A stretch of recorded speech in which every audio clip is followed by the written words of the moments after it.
हाँ जी दोस्तों, तो कैसे हो आप सभी।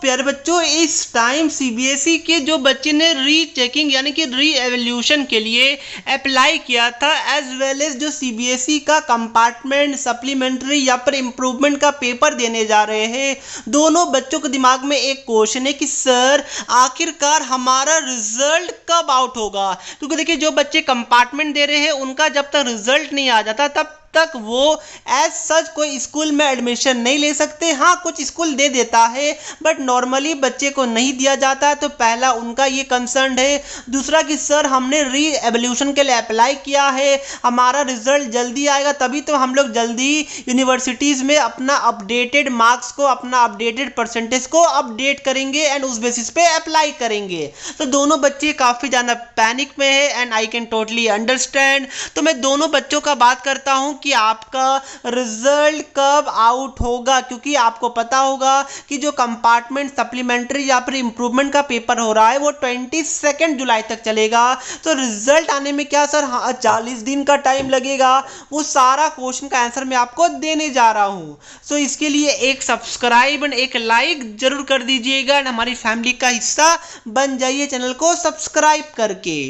तो प्यारे बच्चों, सबसे पहले मैं बात करूँ री एवोल्यूशन का। तो यस, जो बच्चों ने री एवोल्यूशन के लिए अप्लाई किया था आंसर शीट आने के बाद, उनको मैं बता दूं कि जैसा कि वेरिफिकेशन का रिजल्ट आपका 4 से 5 दिनों के अंदर आ गया, आपका जो फोटोकॉपी है उसका रिजल्ट आपका 2 से 4 दिन के अंदर ही आ गया। तो सर क्या हमारा री एवोल्यूशन का रिजल्ट भी 4 से 5 दिन में आ जाएगा? The answer is no no no. क्यों सर जी, क्या और जल्दी आएगा और लेट से आएगा? तो प्यारे बच्चों, मैं आपको बता दूं कि री एवोल्यूशन हल्का सा टाइम टेकिंग प्रोसेस है।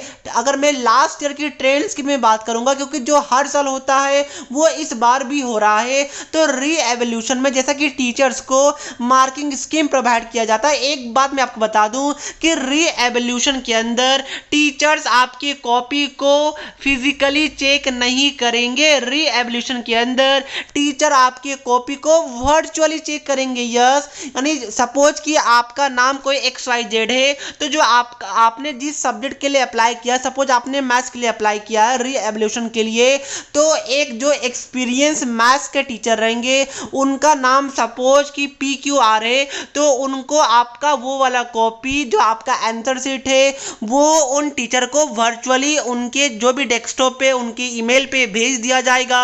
जो आपने री एवोल्यूशन में जो जो क्वेश्चन के लिए अप्लाई किया है, जो जो रीजन्स आपने मेंशन किया है, वो सभी उन एवोल्यूटर्स को भेज दिया जाएगा। देन वो टीचर वर्चुअली आपकी कॉपी को चेक करेंगे। अगर मार्क्स अपडेट होगा तो ऑन स्पॉट आपके मार्क्स को अपडेट करेंगे एंड सीबीएसई को इन्फॉर्म करेंगे। क्या बात क्लियर है? एक प्रॉपर प्रोसेस होता है। फिजिकली अब आपका कॉपी चेक नहीं होगा, वर्चुअली होगा। ओके, क्लियर है? Very good. टीचर आपने डेस्कटॉप पे, लैपटॉप पे खोल के आपकी कॉपी को चेक करेंगे। क्लियर है? Very good. ध्यान रखिएगा, री एवोल्यूशन के लिए कोई ऐसा वैसा टीचर को कॉपी चेक करने नहीं दिया जाता। जो एक्सपीरियंस है, जो बच्चे का लीनियंट तरीके से कॉपी को चेक करते हैं, जिनका रिकॉर्ड्स अच्छा है, उन्हीं टीचर को कॉपी री एवोल्यूट के लिए दिया जाता है। क्लियर है? एंड दूसरे टीचर को दिया जाता है, ना कि जो टीचर ने ऑलरेडी चेक किया है उनको नहीं दिया जाता। जो दूसरे टीचर है उनको ही आपकी कॉपी को री एवोल्यूट करने के लिए दिया जाता है। एंड ये कॉमन सेंस की बात है कि अगर वही टीचर खुद से कॉपी चेक करेगा तो थोड़ी आपका मार्क्स बढ़ाएगा। ये अंडरस्टूड होता है। अब देखिए प्यारे बच्चों, मैं आपको बता दूं कि जो री एवोल्यूशन का रिजल्ट है उसको आने में कम से कम 10 दिन का टाइम लगता है। ये मैं मिनिमम बता रहा हूं and it can go up to 20 days. Yes, ये सच्चाई है। तो जो आपका री एवोल्यूशन का रिजल्ट है उसको मिनिमम 10 दिन का टाइम तो लगता ही लगता है from the date you have applied for. Okay, तो ध्यान रखिएगा कि 10 दिन का टाइम एटलीस्ट लगेगा ही लगेगा। मैक्स टू मैक्स ये 20-21 दिन तक भी जाता है, जो प्रीवियस ईयर में भी गया हुआ है। तो अगर मैं बात करूं तो मिनिमम आपका जो रिजल्ट है वो 15 जून से पहले आने के चांसेस बिल्कुल भी नहीं है। तो आपका रिजल्ट 15 जून से लेकर 25 जून या 27 जून तक मान के चलिए, या फिर एंड ऑफ जून तक आपका रिजल्ट डिक्लेयर्ड होगा। ओके, तो थोड़ा सा पैसेंस की रिक्वायरमेंट है। चेक कैसे कीजिएगा, वापस से आपको पता होगा, जैसे आपने आंसर शीट का चेक किया, जैसे आपने वेरिफिकेशन का चेक किया, वैसे ही आपको री एवोल्यूशन का स्टेटस में आपको एप्लीकेशन नंबर, रोल नंबर डाल के चेक करना है। ध्यान रखिएगा, अगर अब कोई बच्चा अप्लाई करना चाहता है तो वो अप्लाई शुरू से नहीं कर सकता है, क्योंकि मैंने आपको बताया था कोई भी स्टेप को जंप करना पॉसिबल नहीं है। कहीं से आप छोड़ सकते हैं बट आप लोग कोई स्टेप को जंप नहीं कर सकते। अगर कोई बच्चे ने आप फोटोकॉपी मंगवाया ही नहीं है तो वो री एवोल्यूशन के लिए अप्लाई भी नहीं कर सकता था। और जैसा कि काफ़ी सारे बच्चों ने मुझे कमेंट्स करके पूछा भी था, तो आई होप कि री एवोल्यूशन वाले बच्चे को डिटेल में मैंने आंसर प्रोवाइड कर दिया है। अब देखिए, काफ़ी सारे ऐसे भी बच्चे हैं जो कंपार्टमेंट का एग्जाम दे रहे हैं बट उन्होंने क्या किया, या फिर काफ़ी सारे बच्चे ऐसे भी हैं जिनका एसेंशियल रिपीट आया था, काफ़ी सारे बच्चे ऐसे जिनका कंपार्टमेंट आया था बट वो रीचेकिंग के लिए अप्लाई किए। तो उस केस में ध्यान रखिएगा कि आपको कंपार्टमेंट वाला फॉर्म तो फिलअप कर देना है। अगर आप लोग रीचेकिंग में पास हो गए तो आपका वो वाला फॉर्म कैंसिल कर दिया जाएगा एंड आप लोग पास कंसिडर कर दिए जाएंगे। But what about essential repeat student, क्योंकि उनका डेट ऑलरेडी कंपार्टमेंट का फॉर्म भरने का पार हो रहा है, जब तक वो एक सब्जेक्ट में पास नहीं होते एटलीस्ट रीचेकिंग में, तब तक उनका ये जो एसेंशियल रिपीट है वो कंपार्टमेंट में कन्वर्ट नहीं होगा। तो उसका सॉल्यूशन क्या है, तो मैं लास्ट ईयर में बताऊं, ये हर साल होता है प्यारे बच्चों।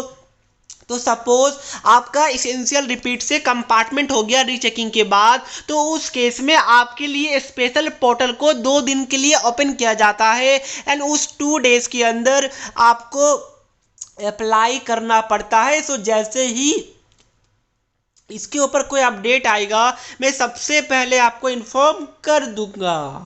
तो इसके लिए नोटिफिकेशन बेल को ऑन जरूर कीजिएगा, क्योंकि जैसे ही अपडेट आएगा मैं आपको अपडेट कर दूंगा। ओके, अब मैं बात करूं कि सर अगर हम सप्लीमेंट्री कंपार्टमेंट इंप्रूवमेंट आरटी का एग्जाम दे रहे तो हमारा रिजल्ट कब आएगा।